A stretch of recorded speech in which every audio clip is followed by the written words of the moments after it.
Ayan guys, oh. Kain na kami.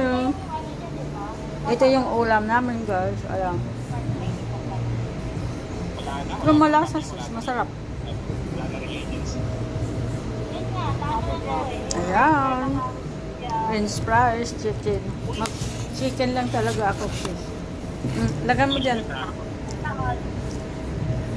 Uy, lagay mo na dyan.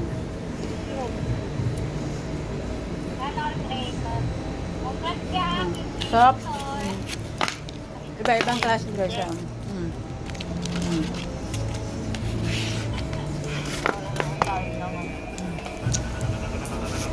Oh, kuha kayo. Ayun. Diyan na naman siya. Ano kayo? Sarap. Huwag mo lahat ilagay dito. Yan mo.